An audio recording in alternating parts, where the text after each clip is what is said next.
여러분은 살아계신 하나님을 언제 어떤 상황에서 체험하셨습니까? 대부분의 성도들은 긍정적 상황보다는 부정적인 상황 속에 하나님을 만납니다. 평안할 때가 아니라 불안할 때, 형통할 때가 아니라 실패할 때, 내가 원치 않는 고난을 만날 때, 그 삶의 위기 속에서 하나님을 만납니다. 우리의 삶의 위기가 하나님을 체험하는 기회가 되는 것입니다. 왜 부정적 상황에서 대부분 하나님을 만날까요? 우리의 삶이 형통할 때 하나님이 함께 하시지 않아서가 아닙니다. 하나님은 언제나 우리에게 말씀하셨고 또 하나님의 살아계심을 보여주셨습니다. 그러나 우리가 듣지 않았고 보지 않은 것입니다. 사람은 자기가 듣고 싶은 것만 듣고 보고 싶은 것만 봅니다. 선택적 지각이라고 합니다. 하나님과의 관계에서도 마찬가지입니다. 우리가 하나님 아닌 것에 귀를 기울이고 또 하나님을 보려는 마음 없기에 우리는 하나님의 음성을 듣지 못하고 하나님의 살아계신 표적을 보지 못하는 것뿐입니다. 그러나 삶의 위기가 와서 우리의 발걸음이 장벽에 부딪히고 또 갈 바를 알지 못하고 그리고 두려움과 외로움과 절망 속에 신음할 때 들리지 않았던 하나님의 음성이 들려옵니다. 나와 함께 하신 하나님의 임재하심이 보여집니다. 내가 믿고 의지하던 모든 것들이 끊어지는 그 순간 나는 끝이라고 생각했던 그 끝이 바로 새로운 시작이 됩니다. 하나님이 나를 붙잡고 계심을 발견하는 체험의 시작이 되기 때문입니다. 본문의 사건이 바로 야곱이 그러한 위기 속에 하나님을 직접 대면하여 만나는 체험의 사건입니다.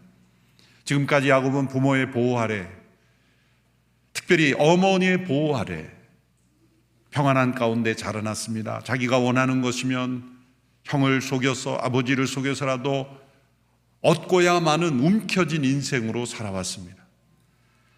그 대가로 그는 이제 도망자의 신분이 되었습니다.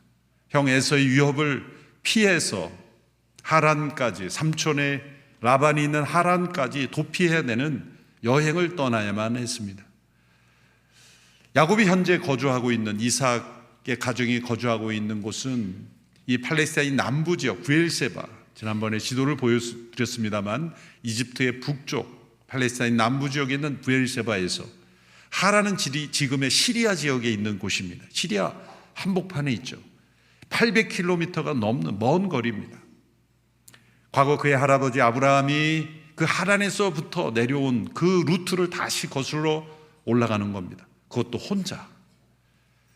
거의 집에서 떠나본 적이 없는 야곱이 이런 낯선 곳을 혼자 여행한다는 것은 매우 두려운 일입니다.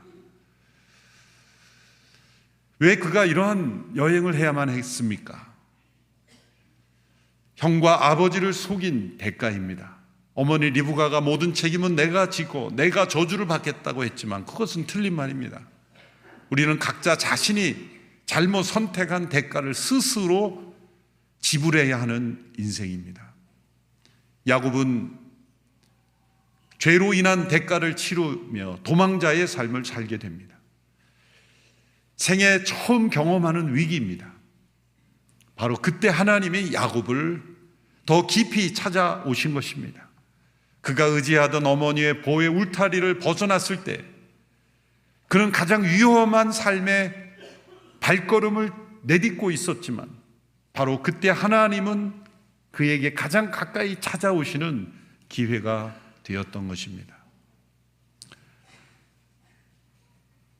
약 한 100km 정도 걸었을 때 한 하루 이틀 걸렸을 겁니다. 피곤하여 지쳐 잠에 들었을 때 그는 바위 위에서 잠들어 버렸습니다. 그때 하나님께서 야곱에게 꿈으로 나타나셨습니다. 그가 깨어 있을 때가 아니라 잠들었을 때입니다. 왜 야곱이 자고 있을 때 그에게 나타나셨을까요? 야곱이 깨어 있을 때 그는 늘 자기 생각으로 가득 차 있었을 겁니다. 자기 꾀로 점철된 인생입니다. 자기가 원하는 것을 얻고자 늘 치밀하고 교활하게 생각하는 사람이었습니다. 이러한 사람일지라도 잠에 들었을 때 우리는 수동적이 될 수밖에 없습니다.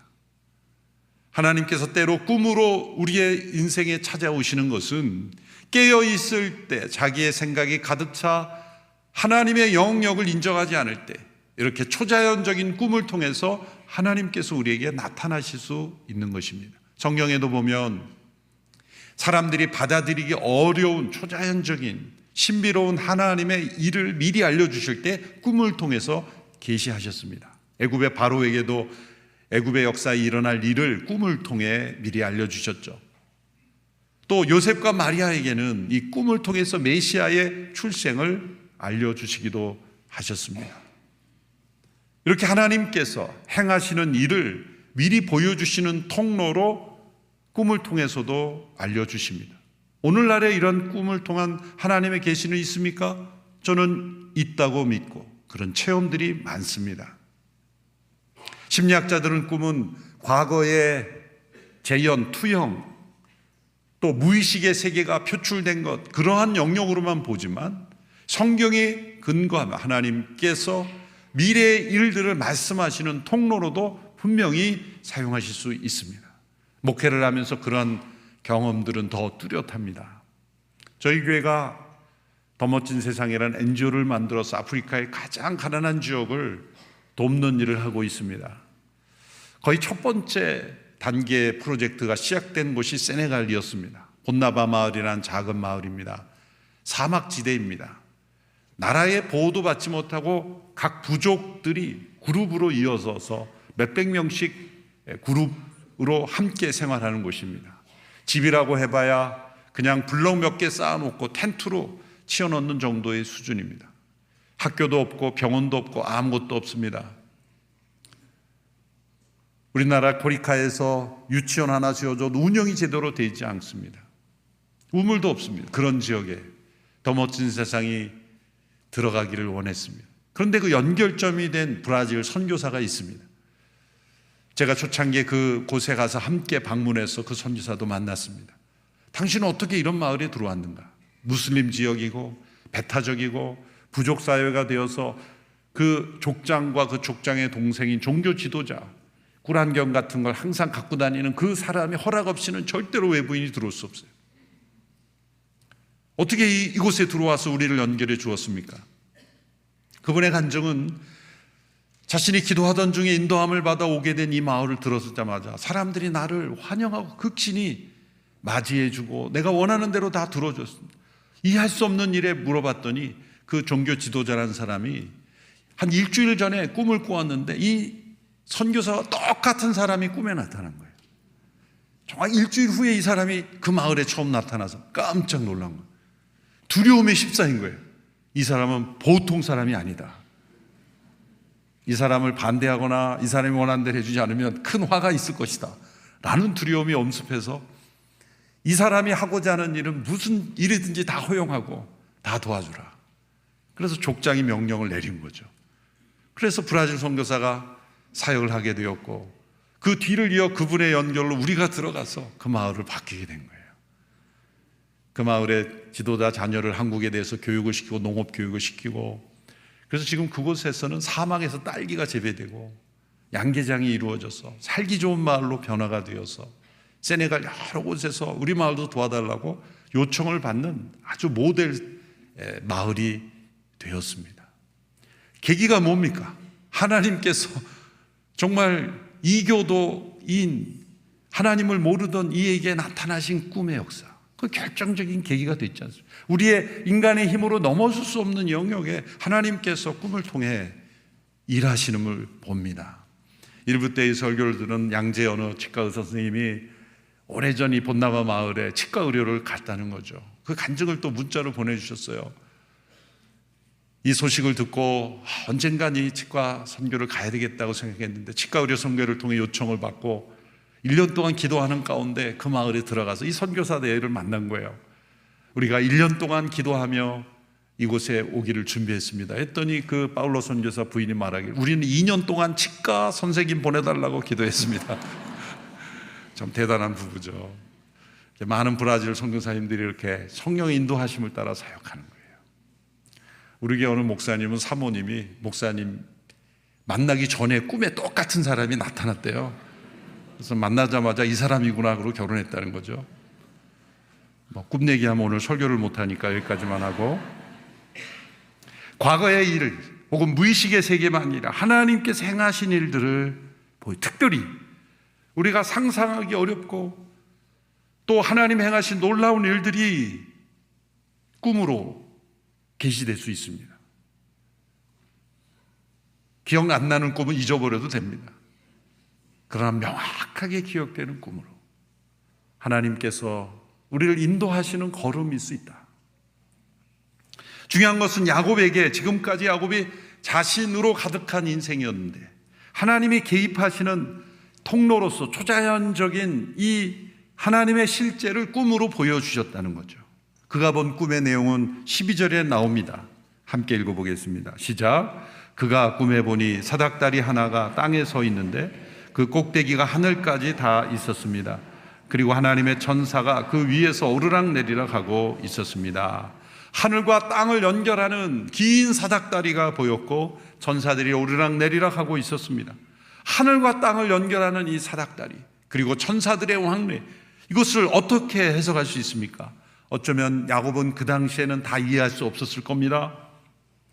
그러나 놀라운 것은 예수님께서 이 꿈에 보인 모습을 해석해 주시고 예수님 당신 자신을 이 꿈에 대입하셨다는 겁니다. 예수님께서 나다나엘이라는 제자를 부르시는 가운데 이 야곱이 꾼 꿈을 인용하셨습니다. 요한복음 1장 51절에 이렇게 말씀되고 있습니다. 제가 읽겠습니다. 그리고 예수께서 덧붙여 말씀하셨습니다. 내가 진실로 진실로 너희에게 말한다. 너희는 하늘이 열리고 하나님의 천사들이 인자 위에서 오르락내리락 하는 것을 보게 될 것이다. 예수님은 야곱이 본 이 꿈의 내용이 바로 야곱의 육신의 후손으로 장차올 예수님 곧 당신 자신을 의미하는 것이다. 나는 하늘과 땅을 연결하는 사닥다리이며 그리고 그 사닥다리 위에서 천사들이 왕래할 것이다. 이것은 예수님이 이루신 구원의 사역을 돕는 천사들의 사역까지 보여준 것을 의미합니다. 예수님은 저 사닥다리 위에서 우리로 하여금 올라오라고 말씀하시지 않으셨습니다. 그분은 하늘에서 땅으로 내려오신 말씀이 육신이 되어 우리 가운데 오셔서 우리와 같이 되시며 그 사닥다리 제일 밑바닥에 있는 계단까지 내려오셔서 그곳에서 우리를 초청하시는 겁니다. 수고하고 무거운 짐진 자들아 다 내게로 오라. 구원은 인간 스스로 땅에서부터 하늘까지 계단을 오르는 것이 아닙니다. 그것은 바벨탑입니다. 사람들이 땅에서부터 탑을 쌓아 하늘까지 닿으려고 하는 모든 노력, 그것이 기술이건 지식이건 의로움이건 선행이건 어떤 것이든지 인간이 쌓아 올린 것으로 하늘에 도달하는 것은 불가능하다. 하늘에서부터 땅으로 내려진 구원의 길, 이 사닥다리, 그것이 바로 곧 예수 그리스도이시다. 그리고 그분은 우리로 하여금 하늘까지 올라오라가 아니라 그분이 땅으로 내려오셔서 우리가 만날 수 있는 지점에서, 만날 수 있는 문화, 만날 수 있는 상황 속에서 우리가 그분을 만남으로 우리가 그리스도와 함께 그분 안에서 그분의 능력으로 그분을 통하여 천국에 올라가는 그 계단을 함께 오를 수 있게 되었다는 거죠. 더군다나 천사들이 함께 돕는 것이죠. 우리가 예수님을 믿고 영원한 생명, 영원한 부활의 생명에 이르기까지 얼마나 많은 천사들이 우리의 믿음을 돕기에 일하고 있는지를 아십니까? 우리가 알지 못하는 가운데 천군 천사들이 우리를 호위하며 보호하며 또한 우리를 돕는 역할로 오르락내리락하며 우리로 하여금 천국의 소망을 가지고 살아가도록 역사하고 계심을 믿습니다. 믿음이란 우리 스스로의 노력으로 땅에서부터 하늘까지 사다리를 타고 오르는 것이 아닙니다. 우리를 위하여 하늘에서 땅까지 내려오신 예수님, 그분을 사다리 밑에서 만나 그분과 동행하며 한 걸음 한 걸음 걸어가는 것입니다. 이런 비전을 야곱을 통해 미리 보이셨어요. 하나님의 계시는 이렇게 놀랍습니다. 조금씩 보여주며 모두가 함께 모자이크처럼 모아져서 하나의 큰 그림을 그게 하는 것이죠. 아브라함에게는 독자 이삭을 바치라고 하시고, 그리고 그 이삭을 대신한 어린 양이 약속의 자녀를 대신하므로 예수님께서 우리를 대신한 어린 양으로 오심을 이 아브라함에게는 보여주셨습니다. 야곱에게는 하늘과 땅을 연결하는 사닥다리 구원의 길 되신 예수님을 보여주신 거예요. 이렇게 각 시대마다 하나님은 이해할 수 있는 그러한 조금씩 계시를 확장시켜 주심으로써 예수님이 어떤 분인지, 그분이 행하신 일이 어떤 일인지, 우리와 어떤 관계가 있는지, 장차 우리에게 어떤 일이 약속되어 있는지를 분명하게 보여주고 계십니다. 그 한 사건이 야곱과의 만남입니다. 하나님은 야곱에게 이렇게 말씀하셨습니다. 13절에서 15절의 말씀 우리 같이 읽어보겠습니다. 시작. 그리고 여호와께서 그 위에 서서 말씀하셨습니다. 나는 여호와 곧 내 조상 아브라함의 하나님, 이삭의 하나님이다. 내가 누운 땅을 내가 너와 내 자손에게 주겠다. 내 자손이 땅의 티끌과 같이 돼서 동서남북으로 퍼지게 될 것이다. 너와 내 자손을 통해 이 땅의 모든 족속들이 복을 받게 될 것이다. 내가 너와 함께 있을 것이며 내가 어디로 가든지 너를 지켜주겠다. 그리고 너를 이 땅으로 다시 데리고 오겠다. 내가 내게 약속한 것을 다 이룰 때까지 너를 떠나지 않겠다. 하나님께서는 야곱에게 아브라함과 이삭에게 주신 약속을 동일하게 약속해 주셨습니다. 야곱이 지금 어떤 상황입니까? 죄를 짓고 도망하는 상황입니다. 벌 받고 있는 것입니다. 하나님을 깊이 경외하는 마음도 없습니다. 그저 자신뿐입니다. 나는 어떻게 될 것인가? 나는 살아남을 수 있을 것인가? 그저 자기 자신만 생각하는 그런 상황이 있을지라도 하나님은 아브라함과 이삭에게 주신 약속을 동일하게 강조해 주셨어요. 땅을 주겠다, 자손을 주겠다, 또 복의 근원이 되게 하겠다. 그리고 야곱을 다시 그 땅으로 돌아오겠다는 약속도 주십니다. 후에 야곱이 이 약속을 기억하며 다시 그 땅으로 되돌아오게 됩니다. 이 약속의 말씀과 함께 잠에서 깨어납니다. 약속은 꿈에서 주어졌지만 야곱은 잠에서 깨어나 하나님께 응답합니다. 꿈에서 주어진 하나님의 계시에 깨어서 하나님께 응답하는 거예요. 이건 꿈이지 라고 끝내버리는 것이 아니라 꿈에서 만난 그 하나님의 임재를 깨어났을 때도 하나님께 대한 예배로 변화되었다는 것. 여러분, 우리의 꿈에서 일어난 모든 일들이 우리의 삶과 무관한 것이 아니라 하나님을 예배하는 통로가 될 때 그 꿈은 하나님의 계시가 되는 것입니다. 야곱은 처음으로 자신이 경험하는 이 자연의 세상과 다른 차원의 영적 세상이 있다는 것을 깨닫고, 더 중요하고 더 근본적이고 반드시 알아야 될 영적 세계라를 있다는 것을 체험합니다. 이렇게 고백합니다. 16절 17절의 말씀이죠. 우리 같이 읽어보겠습니다. 야곱이 잠에서 깨어나 말했습니다. 참으로 이곳은 여호와께서 계신 곳인데 내가 몰랐구나. 그리고 그는 두려워하며 말했습니다. 이 얼마나 두려운 곳인가. 이곳이 바로 하나님의 집이며 이곳이 하늘의 문이구나. 야곱은 그것을 베델, 곧 하나님의 집이라고 불렀습니다. 하늘의 문이라고 불렀습니다. 그는 두려워하며 놀라며 고백합니다. 참으로 이곳은 여호와께서 계신 곳인데 내가 몰랐구나. 그가 이 체험을 통해 깨닫게 된 세 가지가 있습니다.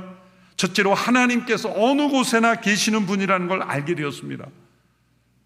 우리는 당연하다고 생각합니다.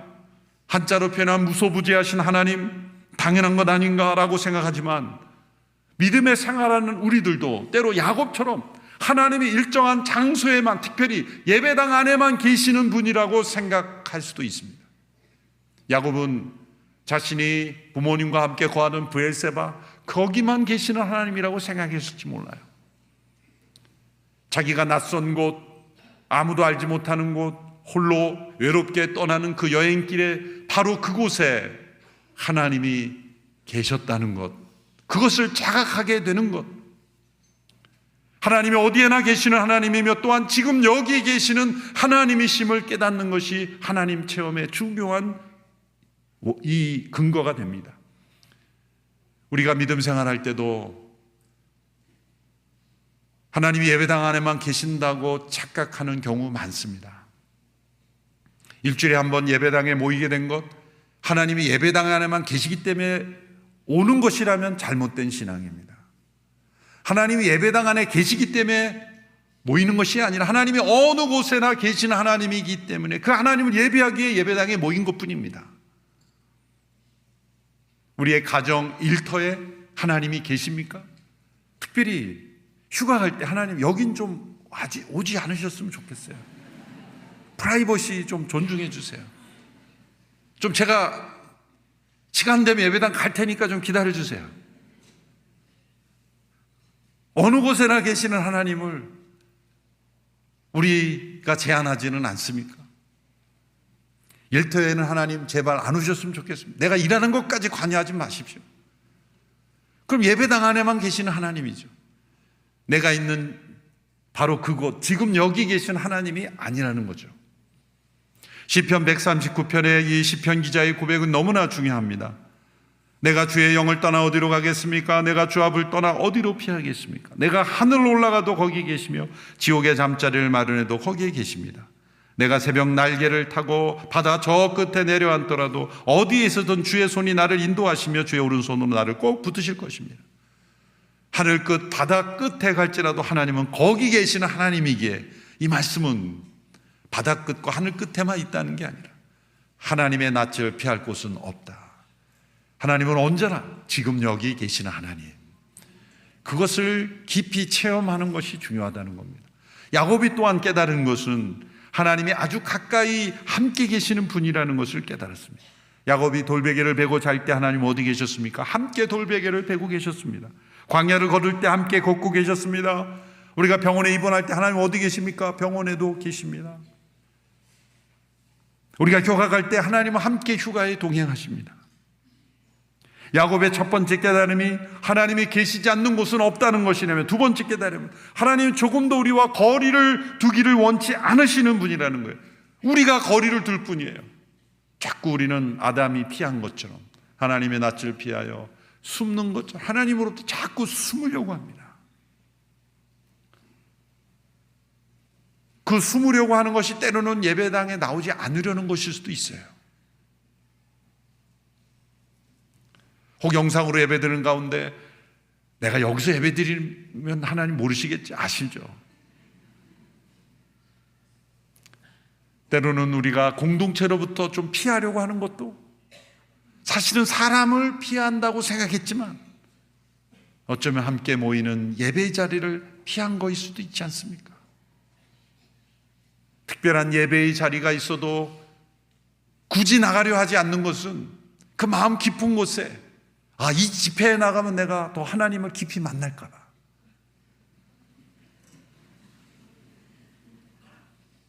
하나님을 깊이 만나면 내가 변화될까 봐 피하려는 마음에서 피하는 것은 아닐까요? 많은 좋은 집회 말씀이 있지만 더 가까이 나가지 않으려는 그 뒤로 당기는 그 무엇이 있다면 그것은 하나님을 피하려는, 거리를 두려는 우리의 모습이에요. 기도의 자리로 자꾸 나가지 않으려는 인간의 속성은 기도의 자리로 나가면 하나님이 진짜 말씀하실까 봐, 나를 부르실까 봐, 헌신하라고 할까 봐, 드리라고 할까 봐, 하나님의 영역에 들어가는 것이 두려워서 자꾸 거리를 두는 거예요. 하나님 제발 좀 나의 삶에 이렇게 들어오지 마세요. 제가 가끔 예배당에 인사드리러 가겠습니다. 그 정도의 선으로 만족하는 게 신앙생활이라고 생각할 수가 있어요. 하나님 제발 좀 깊이 들어오지 마세요. 제가 가끔은 인사드릴게요. 섭섭하지 않을 만큼 인사할게요. 그런 마음으로 우리의 신앙이 유지되고 있지는 않은가? 야곱이 그것을 깨달은 거예요. 하나님은 조금도 나와 거리를 두고 계시지 않구나. 1930년대에 발표된 이 모래 위의 발자국이라는 유명한 고백이 있죠. 메리 스티븐슨이라는 분입니다. 어느 날 밤 나는 주님과 함께 해변을 걷고 있는 꿈을 꾸었습니다. 하늘 저편에 나의 인생의 장면들이 번쩍이며 비춰졌습니다. 한 장면씩 지나갈 때마다 나는 모래 위의 발자국을 주목해 보았습니다. 어떤 때는 두 쌍의 발자국이 있었고 또 다른 어떤 때는 한 쌍의 발자국만 있었습니다. 그런데 한 쌍의 발자국만 있었을 그때는 바로 나의 인생에서 가장 비통하고 슬프고 실패의 시기들이었습니다. 그것이 나를 괴롭혔습니다. 마음에 걸렸습니다. 주님께 물었습니다. 주님, 제가 주님을 따르기만 하면 항상 저와 함께 동행하시겠다고 하셨는데 지금 보니까 제 삶에 가장 힘들고 어려웠던 그 시기에 한 쌍의 발자국밖에 없습니다. 제가 주님과 동행했다고 생각하는데 주님, 가장 제가 필요했던 시기에 주님은 어디에 계셨습니까? 왜 그곳에 계시지 않았습니까? 주님이 대답하셨습니다. 한 쌍의 발자국만 보이는 그때는 바로 내가 너를 업고 걸어갔던 때이기 때문이다. 우리가 가장 힘들고 어려울 때 주님은 우리를 업고 동행하시는 주님이십니다. 야곱이 깨달았던 것은 세 번째, 하나님께서 반드시 약속을 이루시는 전능하신 분이라는 것을 다시 한번 깨닫게 되었습니다. 그 증거는 야곱이 서원 기도를 한 내용에서 나타납니다. 야곱의 생애에서 처음으로 드리겠다는 말이 나왔어요. 야곱 할아버지께 죄송하지만 야곱의 인생에서 처음으로 자발적으로 드리겠다, 자기 것을 움켜쥐는 게 아니라 손을 펴는 첫 번째 고백이, 이것이 중요한 겁니다. 20절에서 22절의 말씀을 보십시오. 우리 함께 읽겠습니다. 시작. 야곱이 서원하며 말했습니다. 하나님께서 만약 저와 함께 계셔서 제가 가는 이 여정에 저를 지키시고 제게 먹을 것과 입을 것을 주시며 제가 제 아버지 집으로 무사히 돌아가게 해주신다면 여호와께서 제 하나님이 되실 것이며 제가 기둥으로 세운 이 돌이 하나님의 집이 될 것입니다. 그리고 하나님께서 제게 주신 모든 것의 10분의 1을 하나님께 드리겠습니다. 기도의 내용은 단순합니다. 하나님 말씀하신 그대로 지켜주셔서 저를 무사히 인도해 주시면 이 기둥이 하나님의 전이 되며 하나님이 제게 주신 모든 것의 10분의 1을 드리겠습니다. 고대 사회의 10분의 1이라는 것은 소유권을 인정하는 표시입니다. 10분의 1만 주님 것이고 9는 내 것이다가 아니라 모든 것이 주의 것입니다는 고백의 표현으로 10분의 1을 드리는 거예요.